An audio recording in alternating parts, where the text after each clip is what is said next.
ಕನ್ನಡ ಜಿಲ್ಲೆಯ ಅಂಕೋಲದ ಶಿರೂರದಲ್ಲಿ ನಡೆದಿರುವಂತಹ ದುರ್ಘಟನೆ ಬಹಳ ಆಘಾತಕಾರಿ ಘಟನೆ ಅಂತ ಹೇಳ್ಬೋದು. ನಾವೀಗ ಅದೇ ಪ್ರದೇಶದಲ್ಲಿದ್ದೇವೆ, ನಿಮಗೆ ತೋರಿಸ್ತಾ ಇದ್ದೇವೆ, ನೋಡ್ತಾ ಇರ್ಬೋದು. ಇದು ರಾಷ್ಟ್ರೀಯ ಹೆದ್ದಾರಿ 66ರಲ್ಲಿರುವ ಶಿರೂರು ಗ್ರಾಮದ ಒಂದು ಭೂಕುಸಿತದ ನೋಟ. ಈಗಾಗಲೇ ಜುಲೈ 16ರಂದು ಸಂಭವಿಸಿದಂಥ ದುರ್ಘಟನೆಯಲ್ಲಿ ಹಲವು ವಾಹನಗಳು ಸಿಲುಕಿಕೊಂಡಿದೆ, ಹಲವು ಮೃತದೇಹಗಳು ಸಿಲುಕಿಕೊಂಡಿದೆ ಎಂಬ ಆರೋಪ ಕೂಡ ಸಂಬಂಧಪಟ್ಟವರಿಂದ ಕೇಳಿ ಬಂದಿರುವಂಥದ್ದು. ಈ ಹಿನ್ನೆಲೆಯಲ್ಲಿ ಕಳೆದ ಹಲವು ದಿನಗಳಿಂದ ಸಂಬಂಧಪಟ್ಟ ರಕ್ಷಣಾ ತಂಡಗಳು ಕಾರ್ಯಾಚರಣೆ ಮಾಡ್ತಾ ಇದೆ. ಅದರಲ್ಲೂ ಬಹಳ ಪ್ರಮುಖವಾಗಿ IRB ಕಂಪನಿಯವರು ಕೂಡ ತಮ್ಮ ಯಂತ್ರಗಳನ್ನು ಬಳಸಿ ಈ ಒಂದು ಕಾರ್ಯಾಚರಣೆಯನ್ನು ಕೂಡ ಮಾಡ್ತಾ ಇರುವಂಥದ್ದು. ಈಗಾಗಲೇ ಕೇರಳ ಮೂಲದ ಭಾರತ್ ಬೆಂಜ್ ವಾಹನವನ್ನು ಪತ್ತೆ ಹಚ್ಚುವ ನಿಟ್ಟಿನಲ್ಲಿ IRB ಅವರು ಈಗಾಗಲೇ ಕಾರ್ಯಾಚರಣೆಯನ್ನು ಚುರುಕುಗೊಳಿಸಿದ್ದಾರೆ. ಆದರೆ ರಾಷ್ಟ್ರೀಯ ಹೆದ್ದಾರಿ 66ರ ಎರಡು ಬದಿಯ ದೃಶ್ಯವನ್ನು ನೋಡ್ತಾ ಇರ್ಬೋದು.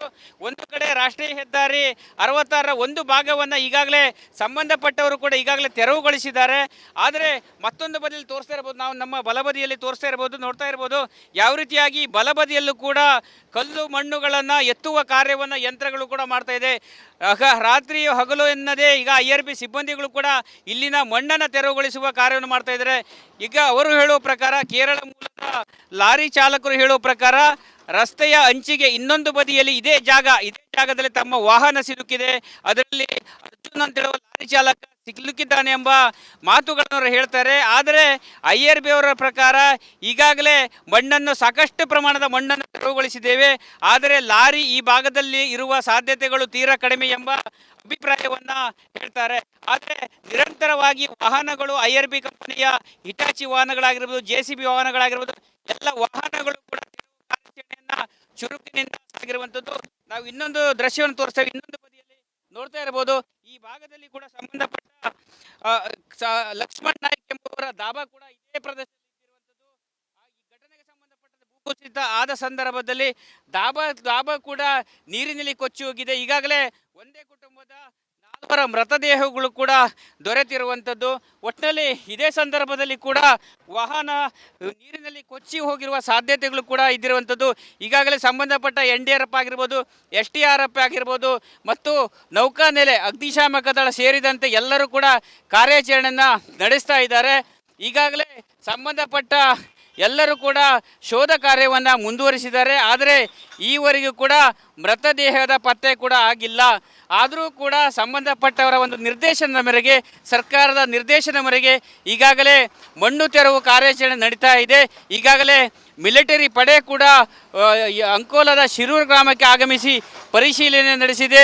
ಅವರು ಕೂಡ ಒಂದು ರೀತಿಯಲ್ಲಿ ಕಾರ್ಯಾಚರಣೆ ನಡೆಸಿದ್ರೆ, ನೋಡ್ತಾ ಇರ್ಬೋದು ಇನ್ನೊಂದು ಭಾಗದಲ್ಲಿ ನದಿಯ ನಡುವೆ ಈಗಷ್ಟೇ NDRF, SDRF ತಂಡಗಳು ಕೂಡ ನದಿಯ ನಡುವೆ ಹುಡುಕುವ ಒಂದು ಪ್ರಯತ್ನವನ್ನು ಕೂಡ ಮಾಡ್ತಾ ಇದ್ದೇವೆ. ಇದು ರಿಪಬ್ಲಿಕ್ ಕನ್ನಡಕ್ಕೆ ಸಿಕ್ಕಿರುವಂಥ ಎಕ್ಸ್ಕ್ಲೂಸಿವ್ ದೃಶ್ಯ ಕೂಡ ಆಗಿರುವಂಥದ್ದು. ಹಲವು ಸಿಬ್ಬಂದಿಗಳು ಕೂಡ ನದಿಯಲ್ಲಿ ಬಿದ್ದಂಥ ಮಣ್ಣುಗಳ ನಡುವೆ ಹುಡುಕಾಟವನ್ನು ಕೂಡ ನಡೆಸಿರುವಂಥದ್ದು. ಈಗಾಗಲೇ ಜುಲೈ 16ರಿಂದ ಈವರೆಗೂ ಕೂಡ ಸಂಬಂಧಪಟ್ಟವರು ಕೂಡ ಹುಡುಕಾಟವನ್ನು ನಡೆಸಿದ್ದಾರೆ. ಈವರೆಗೂ 7 ಜನರ ಮೃತದೇಹಗಳು ಕೂಡ ದೊರೆತಿದೆ. ಇನ್ನು ಇಲಾಖೆಯ ಅಂದಾಜಿನ ಪ್ರಕಾರ ಇನ್ನು ಮೂವರ ಮೃತದೇಹ ಸಿಗಬೇಕಾಗಿದೆ. ಇನ್ನು ಹಲವರು ಕೂಡ ಈ ಒಂದು ದುರ್ಘಟನೆಯಲ್ಲಿ ಸಿಲುಕಿರುವ ಶಂಕೆ ಕೂಡ ಇದೆ. ಒಟ್ಟಿನಲ್ಲಿ ಭೂಕುಸಿತದ ಘಟನೆಯಿಂದಾಗಿ ಈ ಭಾಗದ ಜನಜೀವನ ಕೂಡ ಅಸ್ತವ್ಯಸ್ತವಾಗಿದೆ. ಹೆದ್ದಾರಿಯಲ್ಲಿ ವಾಹನ ಸಂಚಾರ ಅಸ್ತವ್ಯಸ್ತವಾಗಿದೆ ಮತ್ತು ಸಂಬಂಧಪಟ್ಟ ಮೃತದೇಹಕ್ಕಾಗಿ ಶೋಧ ಕೂಡ ನಡೆದಿರುವಂಥದ್ದು. ಅಂಕೋಲದ ಶಿರೂರಿನಲ್ಲಿ ಸಂಭವಿಸಿದ ಘಟನೆಗೆ ಸಂಬಂಧಪಟ್ಟಂತೆ ಕೇರಳ ಮೂಲದ ಭಾರತ್ ಬೆಂಜ್ ಲಾರಿ ಸಿಲುಕಿದೆ ಎಂಬ ಅಭಿಪ್ರಾಯವನ್ನು ಕೇರಳದವರು ಹೇಳ್ತಾ ಇರುವಂಥದ್ದು. ಈಗಾಗಲೇ ಅವರ ಒಂದು ರೆಸ್ಕ್ಯೂ ತಂಡ ಕೂಡ ಶಿರೂರಿಗೆ ಆಗಮಿಸಿ ಶೋಧ ಕಾರ್ಯವನ್ನು ಕೂಡ ನಡೆದರೆ ಆ ರೆಸ್ಕ್ಯೂ ತಂಡದ ಮುಖ್ಯಸ್ಥರು ನಮ್ಮ ಜೊತೆಗೆ ಮಾತಾಡ್ಸೋಣ. ಈಗ ತಾವು ಎಷ್ಟು ಜನ ಬಂದಿದ್ರೆ ಮೊದಲನೇದಾಗಿ, ಮತ್ತು ಏನೇನು ಕಾರ್ಯಾಚರಣೆ ಮಾಡಿದ್ರಿ? ನಾವು ಇಲ್ಲಿದೆ ಬಂದಿದೆ 2-3 ದಿನ ಆಯಿತು ಇಲ್ಲಿ ಬಂದಿದೆ. ಕೇರಳದ ರೆಸ್ಕ್ಯೂ ಟೀಮ್ ಅದು 90% ಇಲ್ಲಿರೋದು.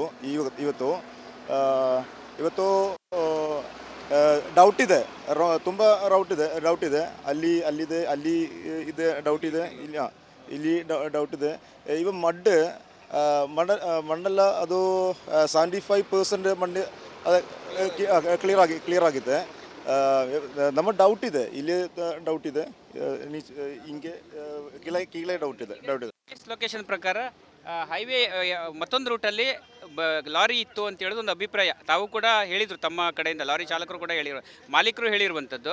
ಅಲ್ಲೇನೋ ಇದೆಯಾ, ಸ್ವಲ್ಪ ಮಟ್ಟದ ಮಣ್ಣು ಮಾತ್ರ ಇದೆ, ಈಗ ಫುಲ್ ಕ್ಲಿಯರ್ ಆಗಿದೆ 70% ಇರೋ ಸಾಧ್ಯತೆಗಳ ಚಾನ್ಸಸ್ ಇದೆ ಸರ್. ಇಲ್ಲಿ ನಮಗೆ GPS ಅದು ಎಲ್ಲ ಸೆಟ್ಟಿಂಗ್ಸ್ ಇಲ್ಲಿದೆ ಬರ್ತಾ ಇದೆ.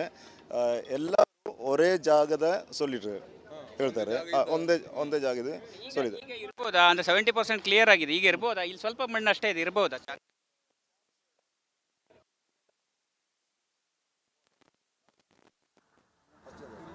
ನಮ್ಮ ಡೌಟ್ ಇದೆ, ರಂಜಿತ್ ಸರ್ ಡೌಟ್ ಇದೆ, ಎಲ್ಲ ಟೀಮಾಗ ಡೌಟ್ ಇದೆ. ಆ ಡೌಟ್ ಕ್ಲಿಯರ್ ಆಗುತ್ತೆ, ಕ್ಲಿಯರ್ ಆಗಿದೆ. ಅದು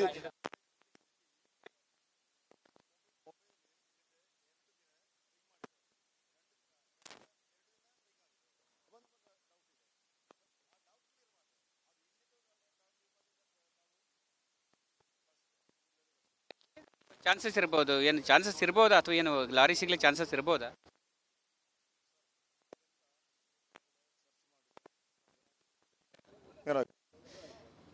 ಇಲ್ಲಿ ಇರೋದು getting this board doubt clear ಆಗಿದೆ.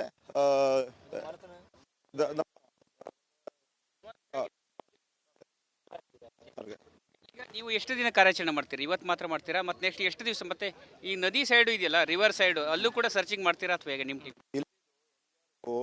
ಅವರೆಲ್ಲ ಹೇಳ್ತಾರೆ ಹಿಂಗೆ ಇಲ್ಲಿ ರಡಾರ್ ಅದ ಪ್ರಯೋಜನ ಏನಿಲ್ವಾ? GPS ಅದು ಬಂದು ಇಲ್ಲಿ ವರ್ಕೌಟ್ ಆಗಿಲ್ವಾ?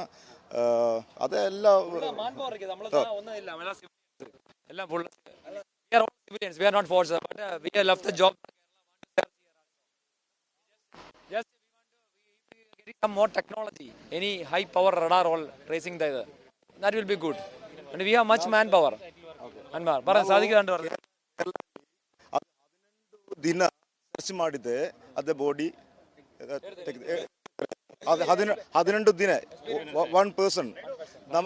ನಾವು ಎಷ್ಟು ದಿನ ಇಲ್ಲಿರೋದು ಅಷ್ಟೇ ಇವತ್ತಿದೆ. ಅಲ್ಲಿ ಮಣ್ಣಿಗೂ ಇಲ್ಲಿ ಮಣ್ಣಿಗೆ ಡಿಫರೆನ್ಸ್ ಇದೆಯಲ್ಲ, ಇಲ್ಲಿ ಸ್ವಲ್ಪ ಇದಿದೆ. ಡಿಫ್ರೆನ್ಸ್ ಎಲ್ಲ ಸೇಮ್, ಅಲ್ಲಿ ಸೇಮೇ ಇಲ್ಲಿ ಸೇಮ್, ಡಿಫ್ರೆನ್ಸ್ ಎಲ್ಲ ಸೇಮ್, ಪರವಾಗಿಲ್ಲ. ಇವೆ ನಿಮಗೆ ಪರ್ಮಿಷನ್ ಸಿಕ್ಕಲಿಕ್ಕೆ ನಾವು ಎಷ್ಟು ಜನ ಬೇಕೋ ಇಲ್ಲಿ ಬರ್ತಾ ಇದೆ, ಪೂರಾ ಕ್ಲಿಯರ್ ಮಾಡಿದೆ. ಎಷ್ಟು ದಿನ ಇರ್ತೀರಿ ನೀವು ಸಾಧಾರಣ? ಅಂದ್ರೆ ಸಿಗೋರ್ಗೂ ಪರ್ಮಿಷನ್ ಬೇಕಲ್ಲ?